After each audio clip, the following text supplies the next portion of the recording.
Hello, everyone. I'm Susan Elliott, President and CEO of the National Committee on American Foreign Policy. And I'd like to welcome all of you to today's program, highlighting the great work of a group of outstanding emerging leaders that the National Committee on American Foreign Policy has brought together.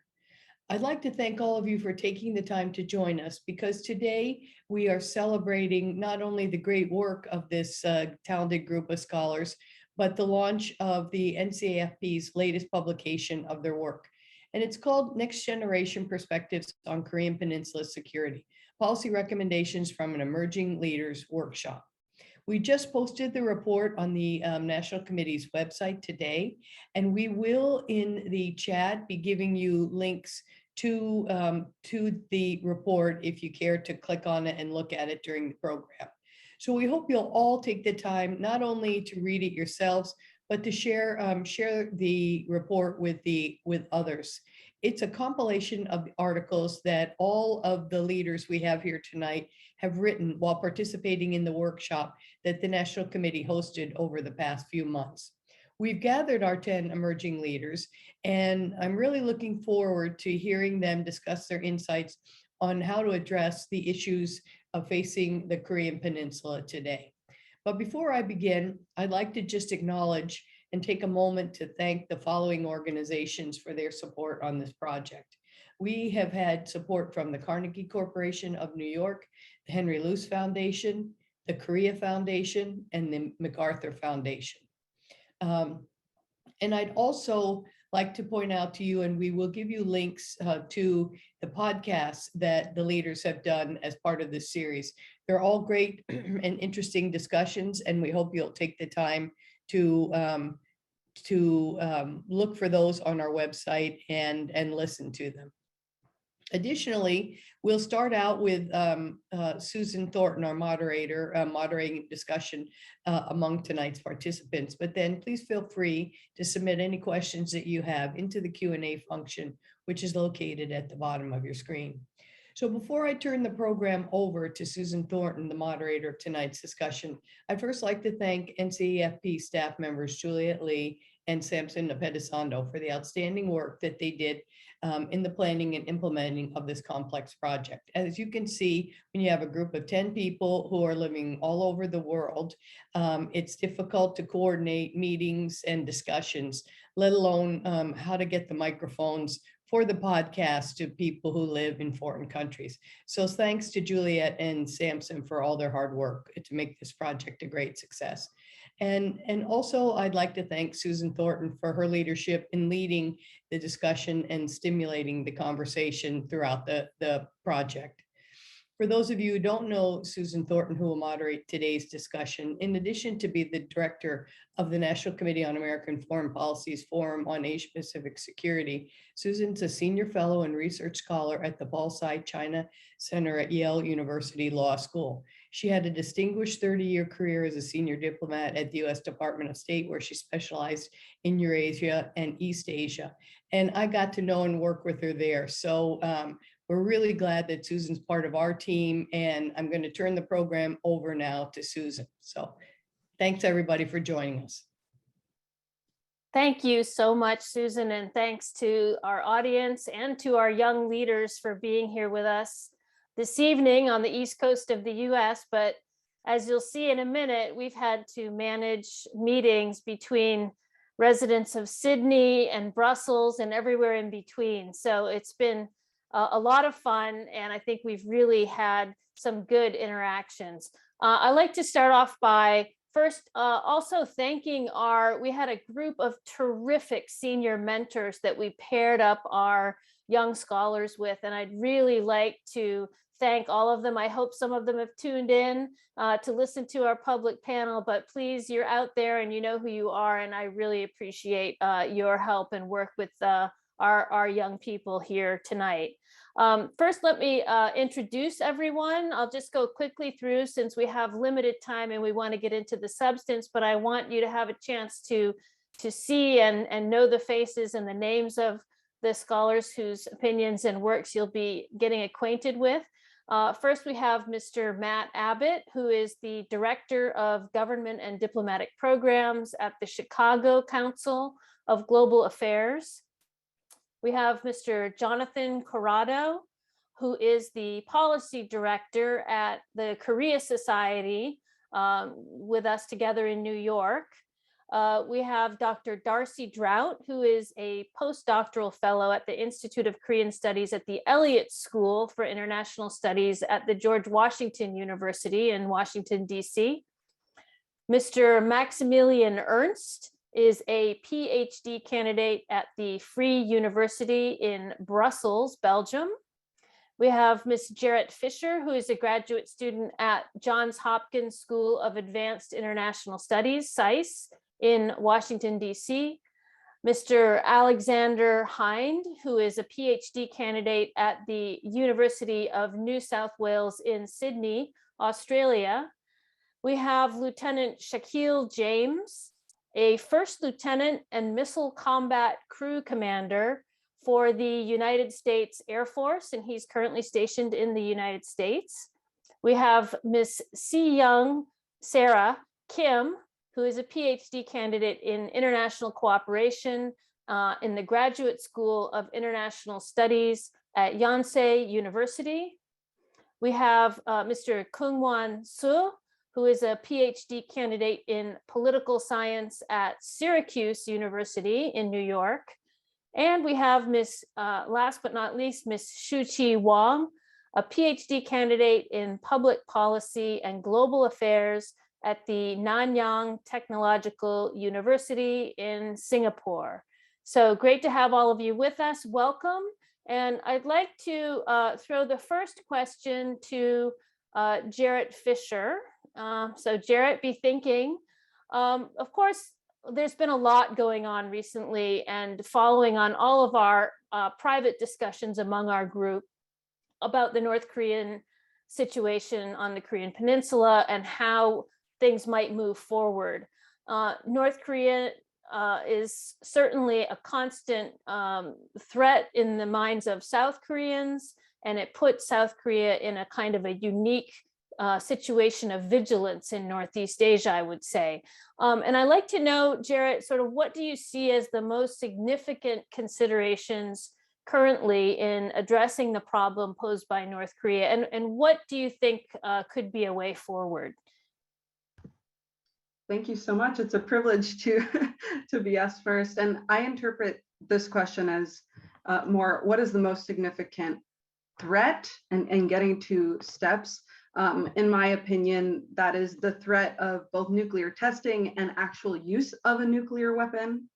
And as I indicated in my paper and podcast, in my opinion, the way forward is first to formally end the Korean War.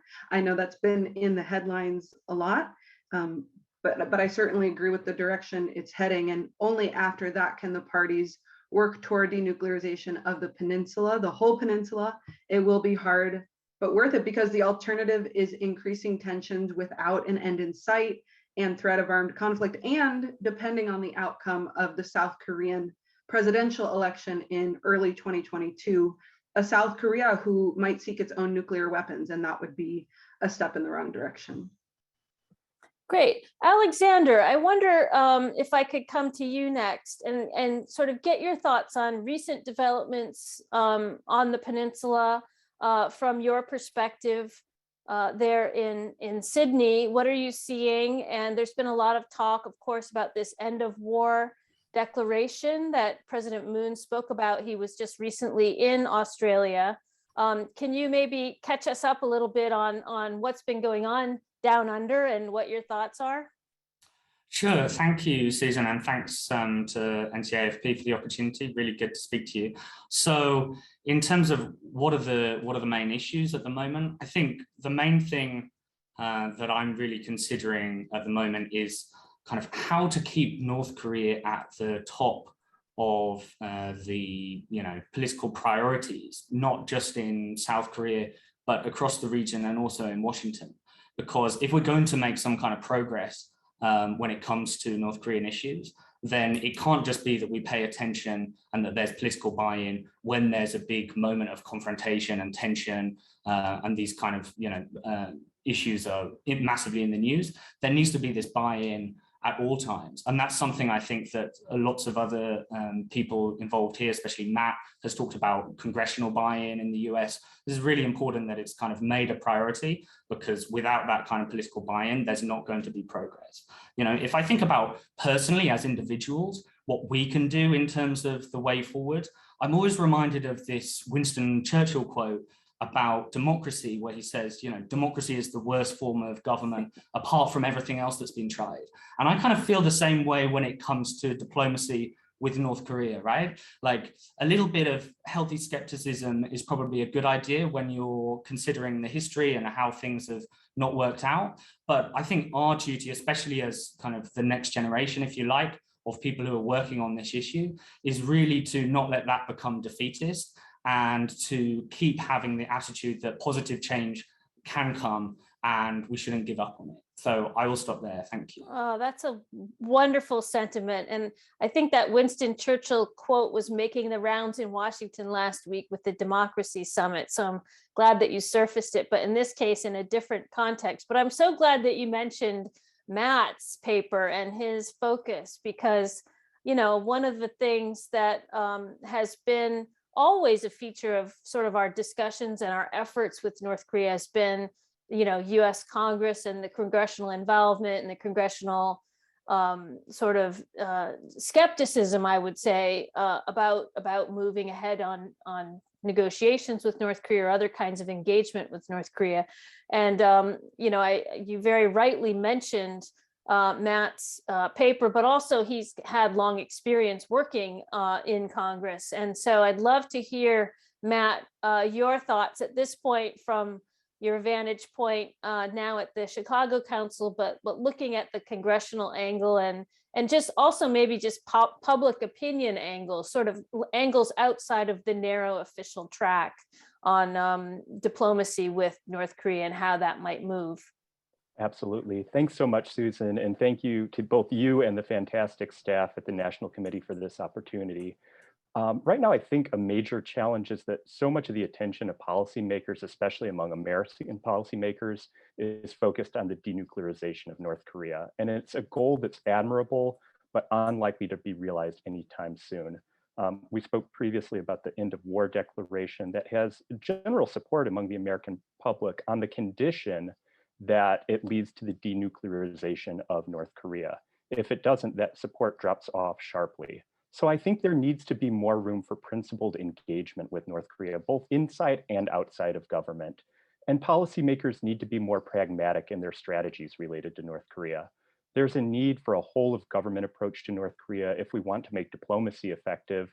And that's why my research focused on some pragmatic steps that can be taken to make the legislative branch of the US more engaged and informed on North Korea, so that members of Congress and their staff members can be a critical partner in support of the diplomacy that's being attempted by the administration. Well, great, thanks. And, you know, I think we're all looking to see sort of where this is going to lead over the next few months. Obviously, there's an election, as was mentioned, coming up in South Korea. We've got the Olympics coming up in Beijing, and there's ongoing kind of watching. And of course, Kim Jong-un will be making his New Year's address, we presume, here coming in early January. And I think we'll be watching closely to see if there are any signs of North Korea being interested in or ready to come out and engage. And some of the considerations that you all have put on the table will be very relevant for that. We'll certainly all be keeping close track. I want to turn now and take a bit of a different tack away from the sort of North Korea question, although we could come back to that later in the questions and also in the session here. But you know, South Korea has always described itself as a shrimp among whales, and you know, has tried in its foreign policy to maintain good relations with all of the major powers that surround it, and you know, including, of course, Japan, China, and the US, with, I think, varying success over the years. And recently, of course, there's been a lot more pressure on some of those seams. And then also we've had the new Southern policy of President Moon reaching out to Southeast Asia.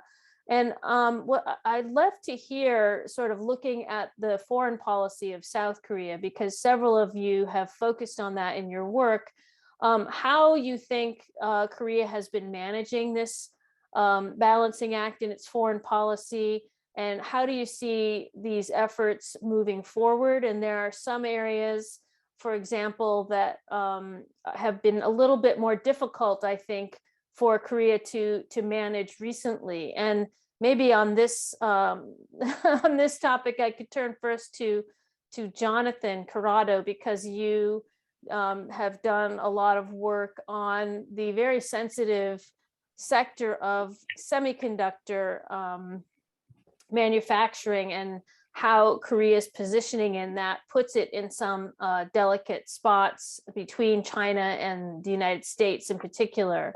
But how do you see Korea managing some of these pressures, Jonathan? Right, yeah, thanks very much. And it's always such a pleasure to work with NCAFP whenever I can, and to be along all my fellow emerging leaders who did such amazing work and I learned a lot from. So I'll try to take this from a bit of a broad tack. And I think Korea lives in a very dangerous, but also a very prosperous neighborhood.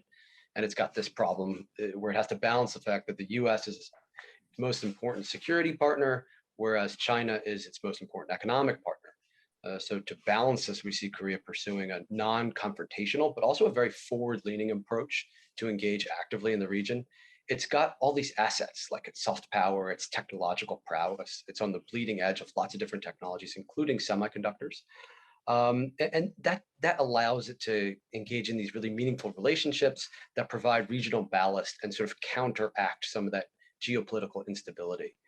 I don't think that Korea is going to join the Quad, anytime soon, but it will strengthen its bilateral strategic partnerships with regional countries, and we saw that recently with Australia, with a defense deal signed there.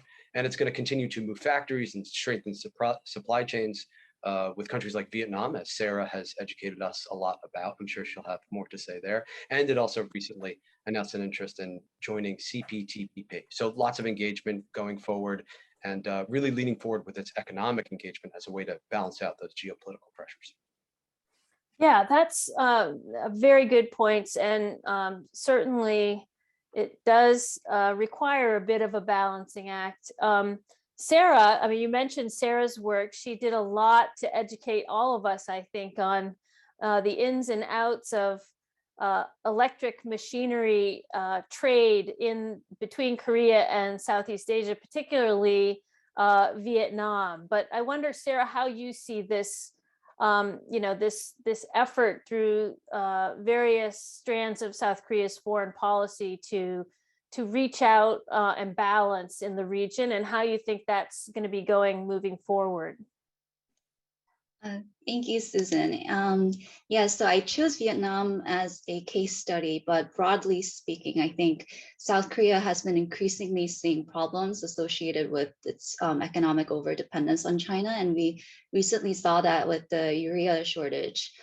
So this overdependence on China presents, an opportunity to re-engage with not only allies, but also South Korea has also been pursuing more autonomous strategies as well. So it's been pursuing military modernization and things like that. So we see South Korea taking on a more regional role. And I know Alex has also written on this regards to the new Southern policy, but whether or not it will be the liberal or conservative administration coming forward, I do see these efforts still continuing on throughout the next administration, and South Korea really trying to engage further with not only its Southeast Asian counterparts, but more regional allies. So that's the overall broad direction that I saw with regards to my research and the current issues.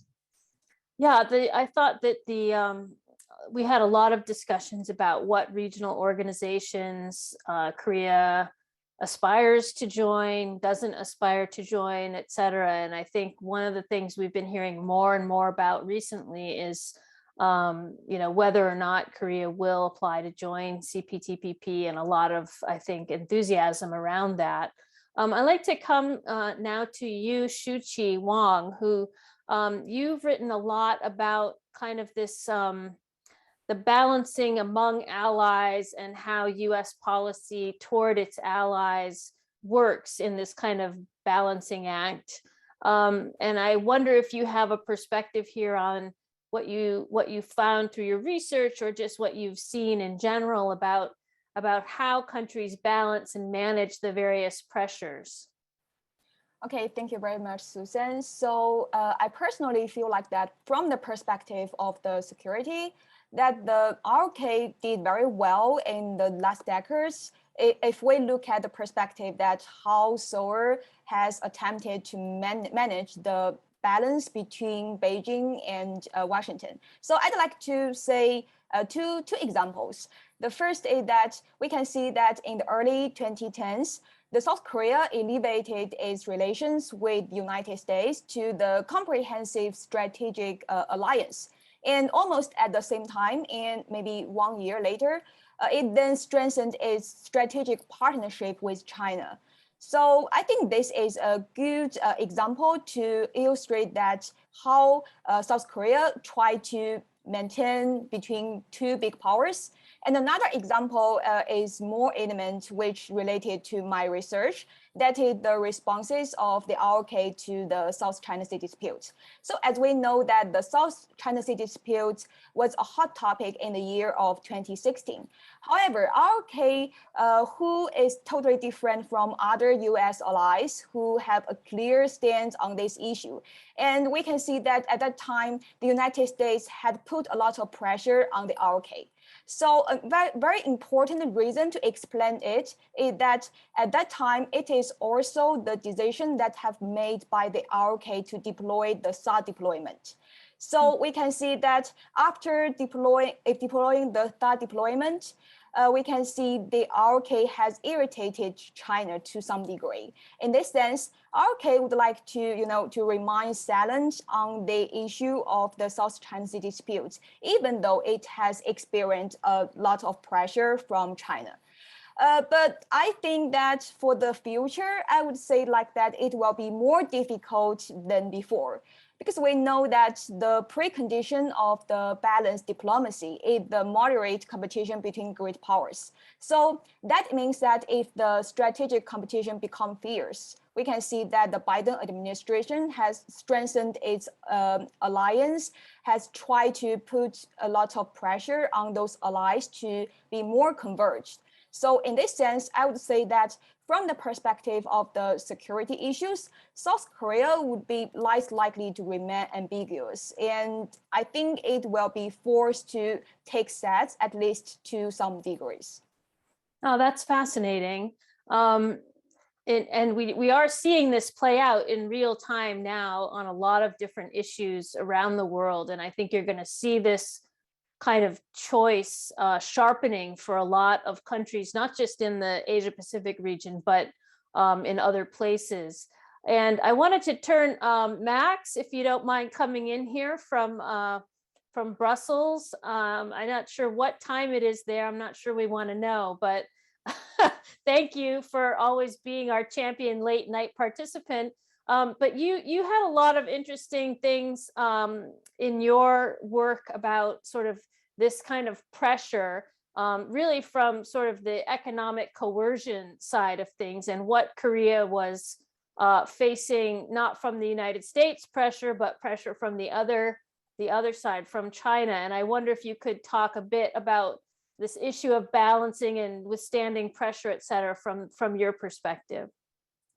Yes, thank you, Susan, with pleasure. And also I'd like to take this opportunity to thank again the NCAFP to bring together this great project. It was really fun, even if I join at, for example, now at 1:30 in the morning. But I also would like to point out sometimes it was Alexander who took the night shift. So this is quite all right. So yeah, as you mentioned, Seoul, the shrimp has sought to maintain good relations with Beijing, one of the whales. But as it was already alluded to by Shuji, as we have seen with the THAAD dispute, Seoul's efforts to maintain a stable relationship with China has very clear limits. Beijing regards trade not as a representation of a high degree of economic integration among individuals in the private sector in two countries, but as a policy tool to exert pressure in the face of geopolitical challenges. The solution here for South Korea, I would say, and that's also the case for, I would say, most other countries, most small countries in the world, would be to diversify supply chains, especially where China possesses supply chain dominance and on industries related to critical infrastructure.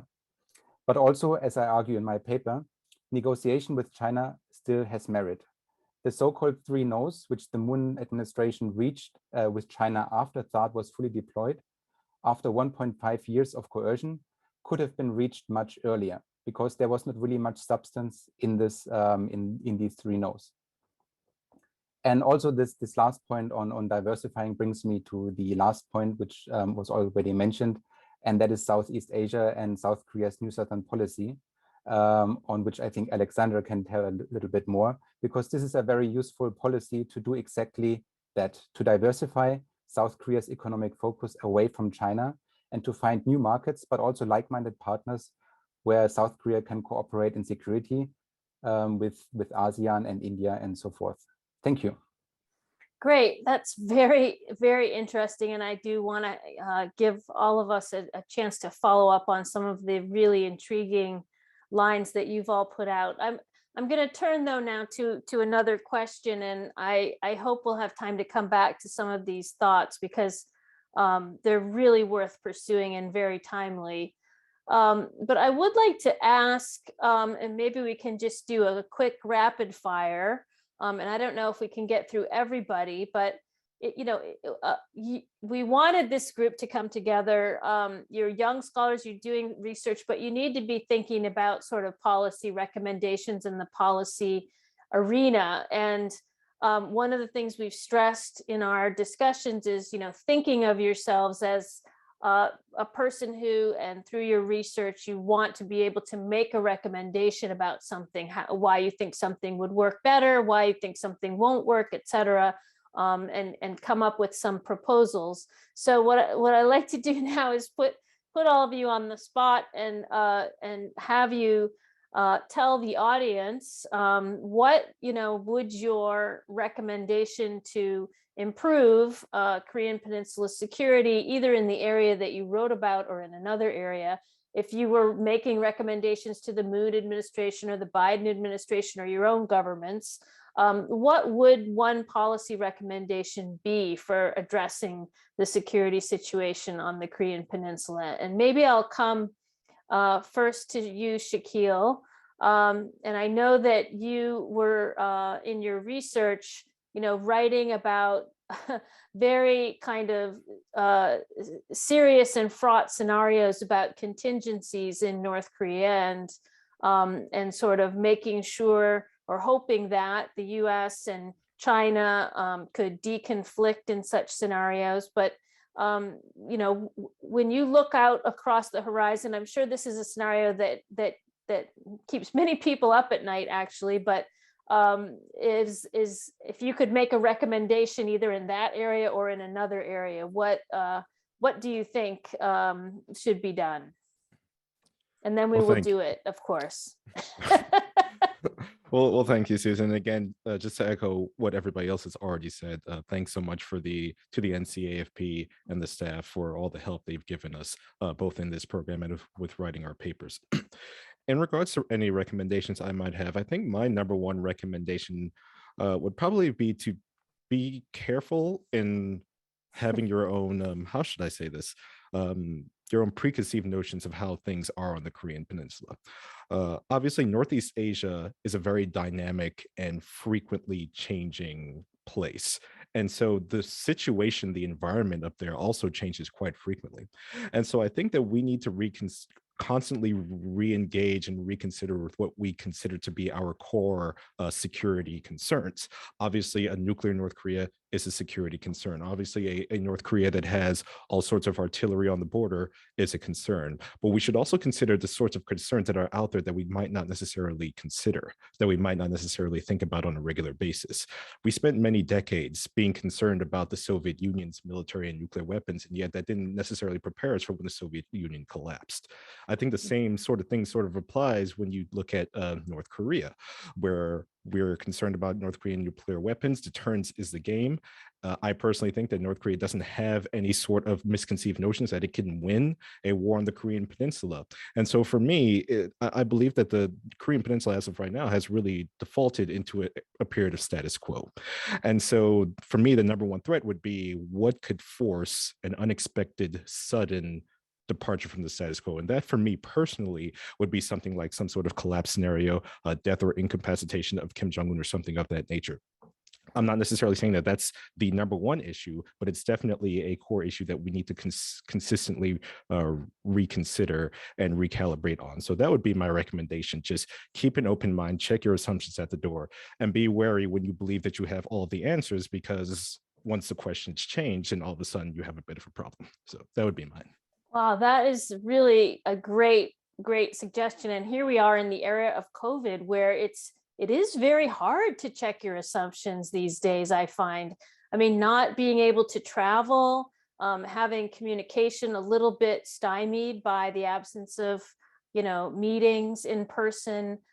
So you're absolutely right that, we need to constantly update and recheck our assumptions. And I think especially in this era of kind of very dominant narratives that can be hard to sort of get outside of, thinking outside of those boxes is absolutely necessary. And a lot of the threats that we experience over the last few decades have come from places that we hadn't been anticipating. So I'm sure you're making an allusion to that. And I think that's absolutely very right on.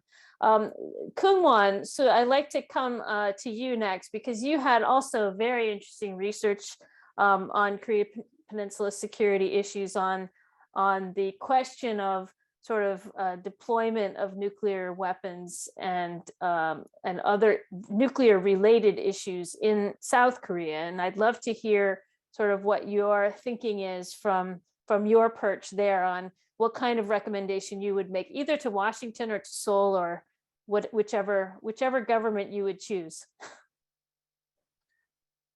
Thank you, Susan, for asking this question. And thank you all for the NCAFP staff and all of my cohorts for this great opportunity. And really pleasure to working with you. So my research, as Susan mentions, focuses on the question of nuclear sharing in the United States-South Korean alliance. And my conclusion, broadly speaking, is the benefits of that policy option is generally exaggerated according to my analysis. So the recommendation that I have in that specific problem is any discussions about nuclear sharing as a policy option for countering North Korea's nuclear threat needs to think about what are the actual military and political benefits that we can obtain from it. And the overall recommendation I have for both Moon administration or future administration, depending on the upcoming presidential election in early 2022, and the Biden administration this is quite, might be different from what other my cohorts fellows suggested, but I think it's generally good to have divergent opinion from a part of the group, because it indicates that healthy discussions is actually happening in the group. So my overall recommendation is pursuing the complete denuclearization of North Korea is probably something illusional that we cannot achieve anytime soon.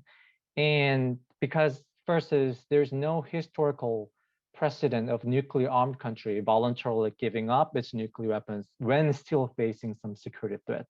So the well-known example of South Africa is not actually undermining my recommendation, because it gave up its nuclear weapons after improvement of its security environment. But we are not going to see anytime soon huge improvement of security environment from North Korea's perspective. So that is something that we should not be obsessed with that goal. And the second is, I think United States and South Korea probably need to learn how to live with nuclear armed North Korea. When you think about the history of the Cold War, actually United States quite did well to live with nuclear armed Soviet Union, nuclear armed China without having a nuclear war. they all consider preventive military strikes at the point these countries are developing nuclear weapons, but they ended up not doing so because of the sound political and military reasons. And I don't think I believe that there is good reasons for us to believe that these lessons can also be applied to the current situation where South Korea and the United States also facing another kind of already de facto nuclear states. And the specific recommendation, additional recommendation I'd like to have is, if you want to live with North Korea having nuclear weapons, you need to learn how to minimize the risk of nuclear escalation in your crisis management strategy and conventional war plans. The reason I mentioned conventional war plan is United States and South Korea's government is actually crafting on a new allied war plan right now. And the reason is because they realize that the previous war plan is probably might be some obsolete elements, because North Korea now has a nuclear capability, and its capability is growing and becoming more and diversified.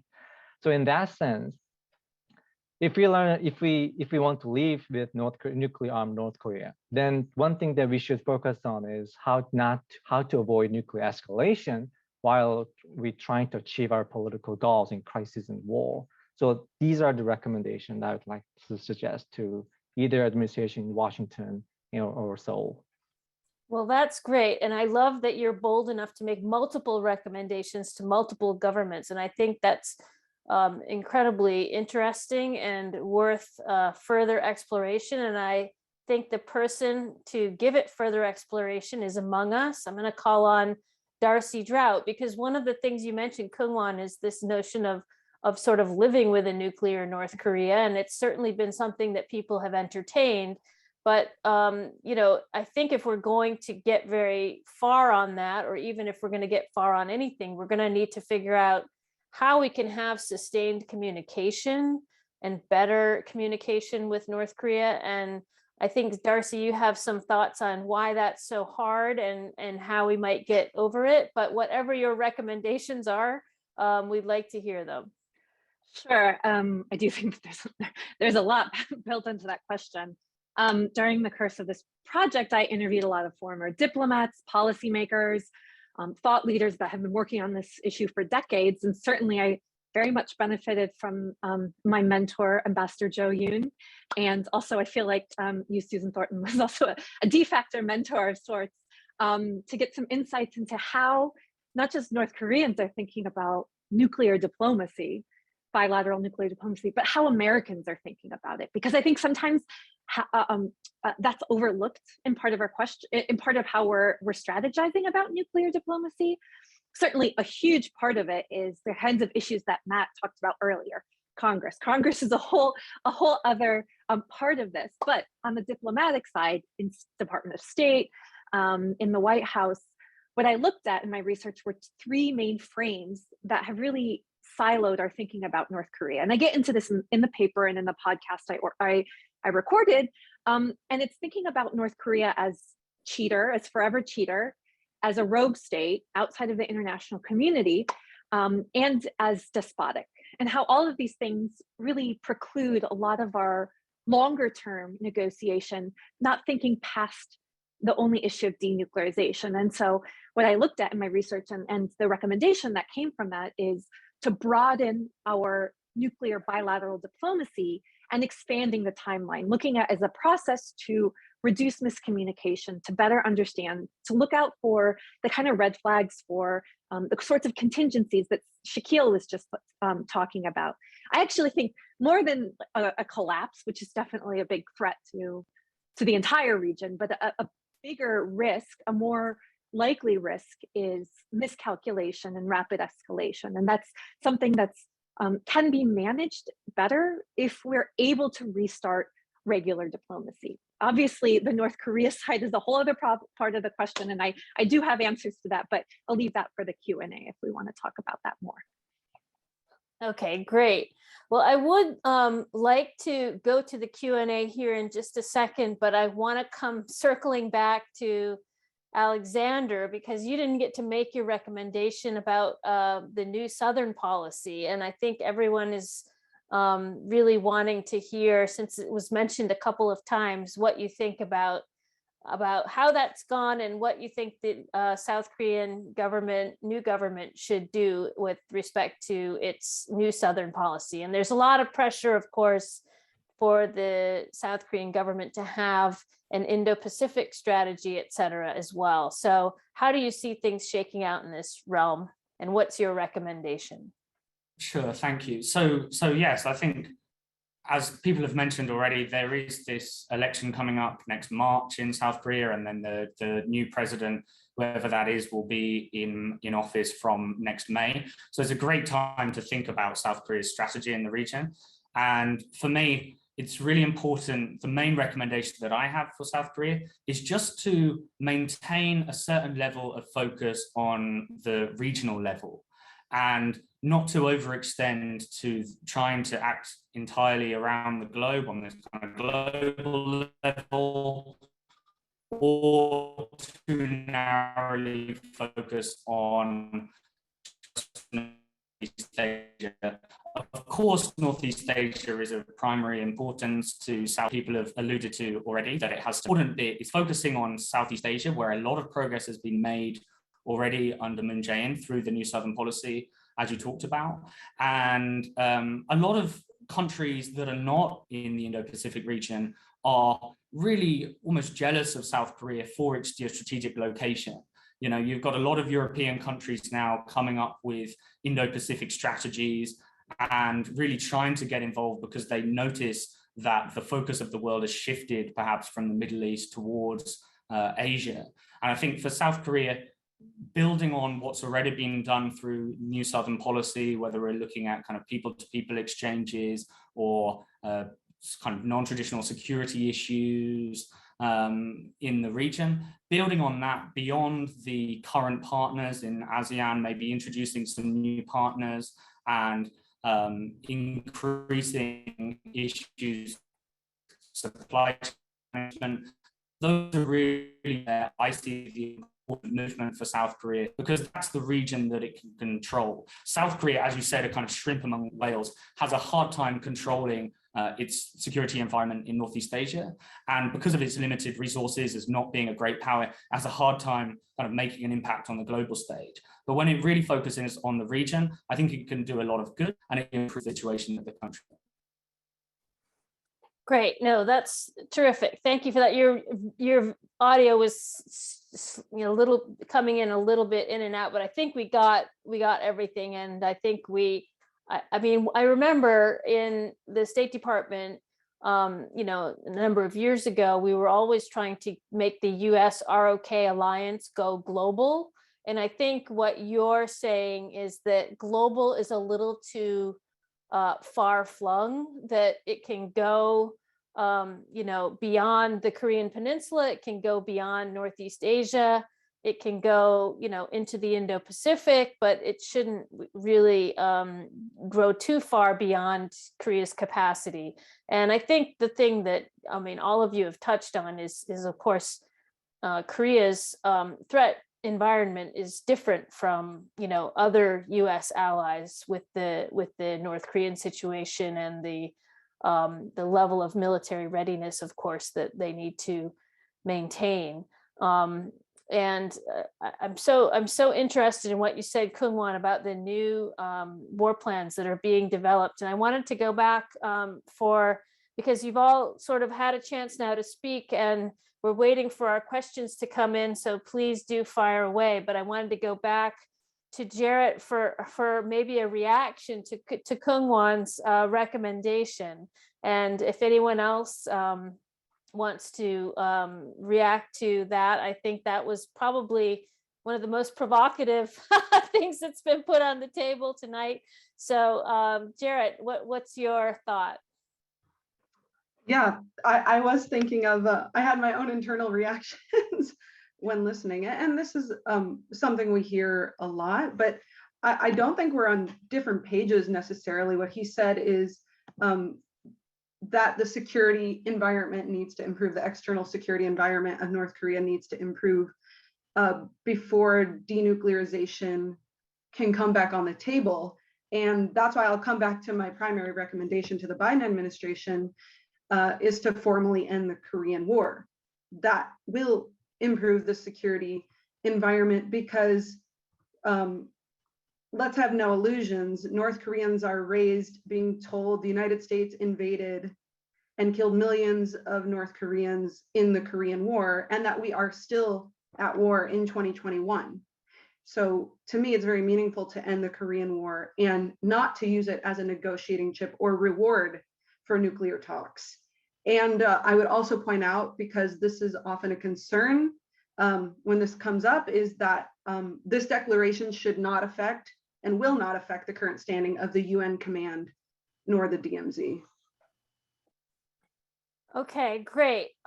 We're gonna keep having reactions to that if people want to chime in, but I do have a few questions from our dedicated audience members here, and I want to get to these. We have a question from John Delory, who I'm not sure whether he's in Seoul or not, but thank you, John. He wants to know, from the perspective of US strategy, which side of the Indo-Pacific line would you put North Korea on? So I guess from the perspective of the US Indo-Pacific strategy, kind of where does North Korea fit? And it's probably a question related to China in that respect. Does anyone want to have a go at this?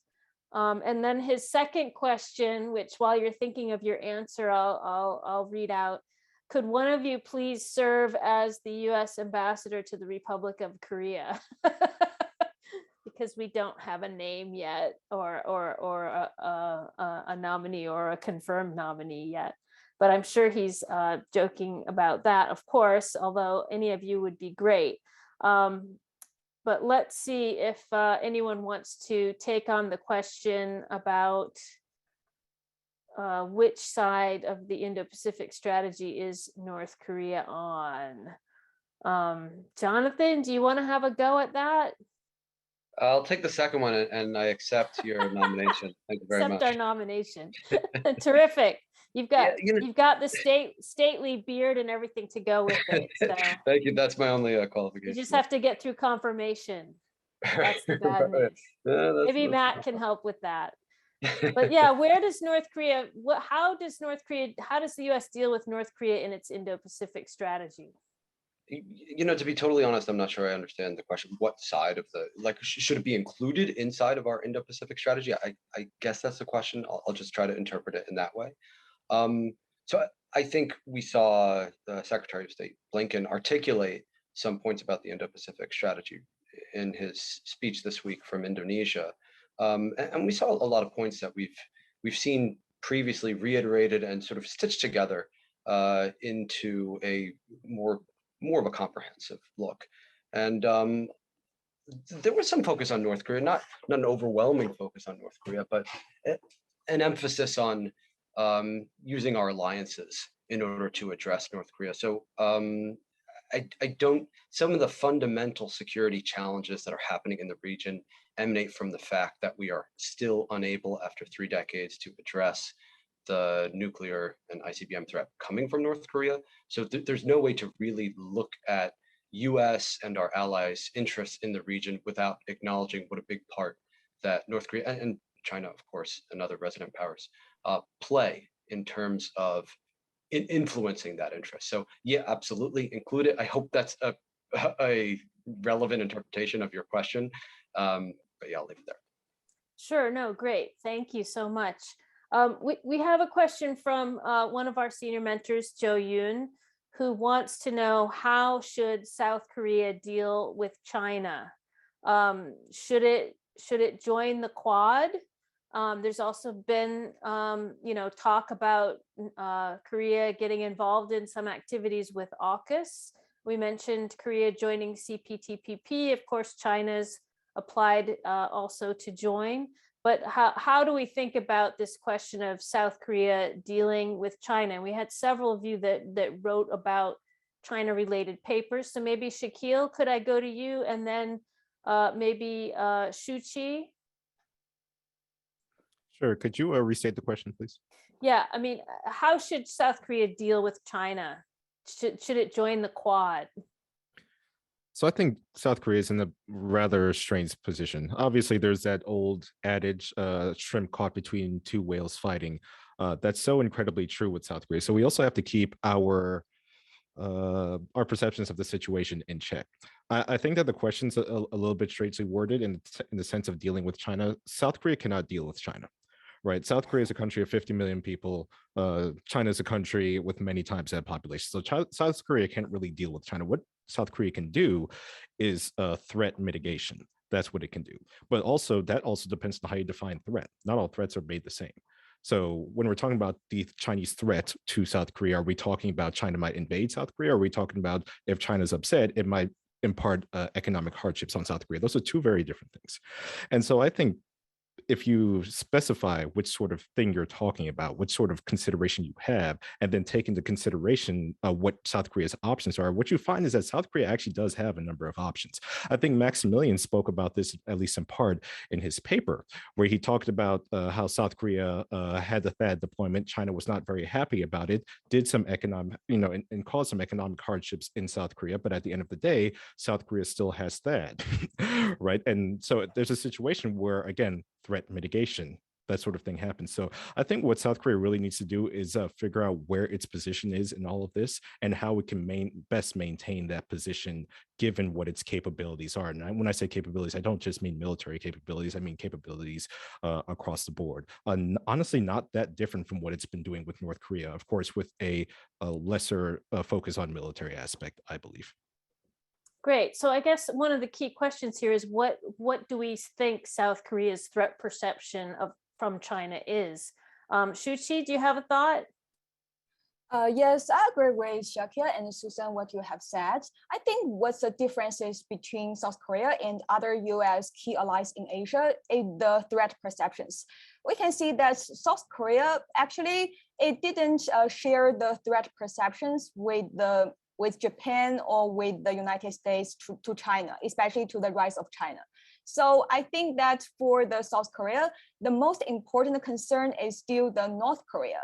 So for China, it's not the threat for South Korea, but also an important actors that involved in the North Korea issue. So I think that from this perspective, we can now say that how should South Korea deal with China? Maybe we can say that how should South Korea deal with the great power competition between China and the United States? And if we translated the question into this perspective, I would like to say that in security issues, especially security issues that related to the Korean Peninsula, absolutely, the South Korea would more stand in line with the United States. However, if the security issue is more abroad or the scope goes beyond to Korean Peninsula, I don't think so. I think the South Korea's focus would still be on the Korean Peninsula. And for other security issues that goes beyond this peninsula, South Korea would be much more cautious. So back to this question, I don't think South Korea would join the Quad because it's not that directly related to its security concern at that time.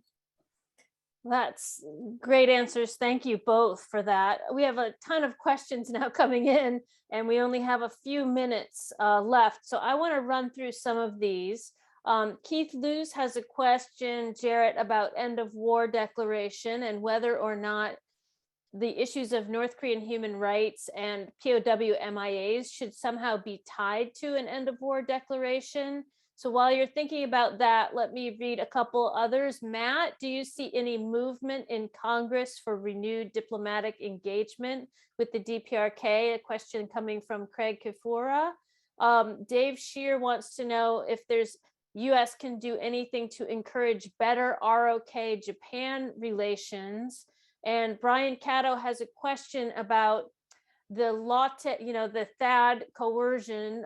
This could be for you, Max. How does that affect the Korean sort of, I guess, threat perception about China? And is there anything that US and allies can do to minimize the damage in this case done to the ROK, but I know the Europeans have passed this coercion mechanism, I think, or anti-coercion mechanism. And the question is sort of how would that work, or could that work? So let's go to the three of you, rapid fire answers, and then I'll see if I can get to more questions. Jarrett, you first. Rapid fire. Keith, thank you for the question. 100% on POW MIA. You well know that to this day, there are in North Korea, the remains still of over 5,000 US service members. So 100% on that in relation to the end of war declaration. I hate to also punt this to Matt, but in my opinion, on human rights specifically, I would reserve calling out human rights and working to improve that. I would reserve that for Congress outside of sort of the text of an end of war declaration. Matt. Great. Thank you so much. To answer that, I do agree with Jared on that. I do think the human rights situation will ultimately need to be addressed, though, for progress with North Korea. So I do think it's critical that whether it's through this forum or another forum, the US is proactive about bringing up the human rights issue. And on Craig's question, it's a fantastic question. Right now, I think the challenge is there hasn't really been a response from Pyongyang, at least publicly, to US diplomatic overtures. So right now, with the plethora of both domestic and international policy challenges with which the administration and Congress are dealing, the Dprk really hasn't figured prominently on those. Now, there has been some engagement with Congress and the administration. A group of Democratic lawmakers as well as Republican lawmakers both sent letters to the administration with their views on the end of war declaration. So I think that's encouraging that there's that communication going back and forth.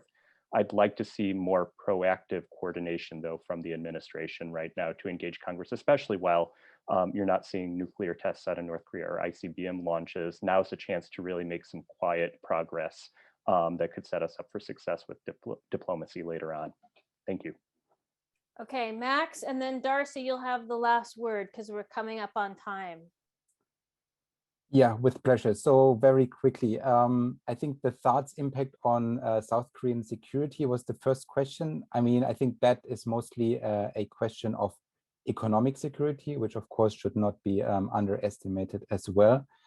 Threat perceptions among South Koreans, to my knowledge, and if we read the most recent polls, they have in fact deteriorated. By now, South Koreans think that China is the biggest threat in the neighborhood, and this is really the result of that. So this is very much into contrast to what it has been a decade ago, which Shuti already explained. So there we have that. And on how we can respond to Chinese coercion or economic sanctions more generally, I think in the mid to long term, probably through the WTO, once the WTO is back in good shape.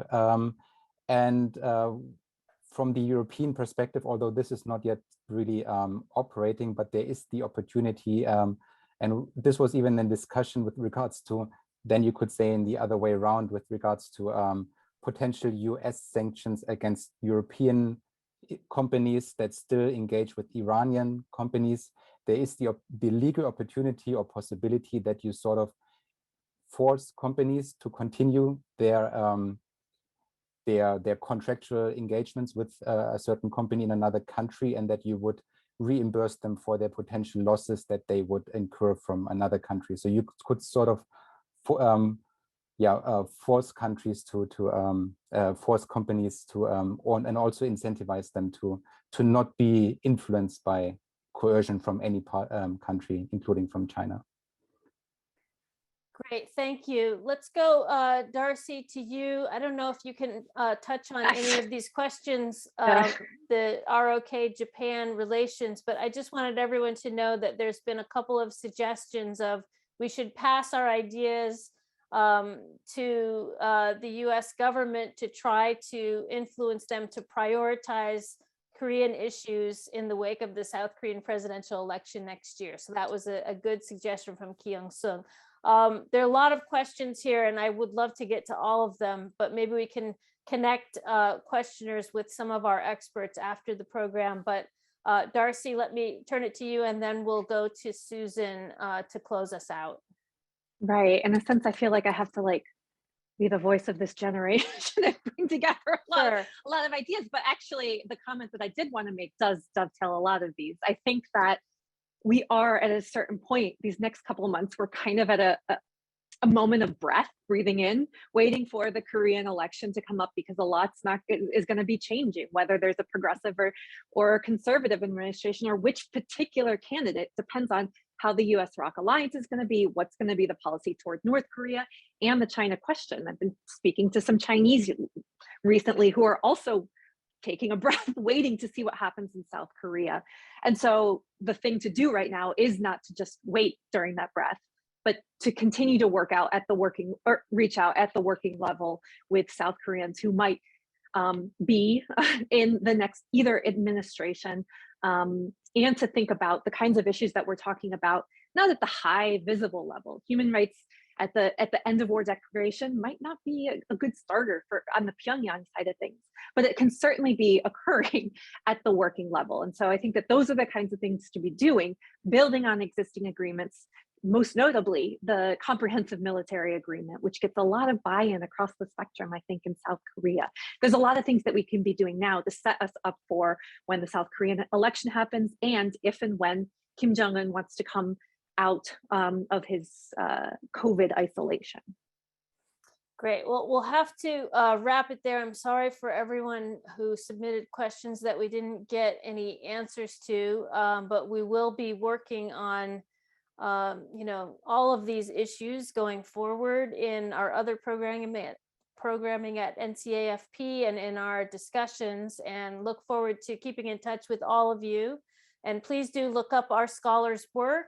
They all have a podcast. They all have papers in our latest edited volume. So we invite you to check that out. Susan, back to you. Yeah, I'd just like to thank all of you for a fantastic program. You give me confidence in the future of the world, because all of you are so engaged and so well informed about issues like this. So I encourage you not only to continue to engage with one another, but to make recommendations and engage with your respective governments. And I hope that we can, here in the US, have some influence on the policies that come out of our government in Washington. So thanks again, everyone. Have a wonderful holiday season. And I look forward to keeping in touch and getting and seeing you in the new year.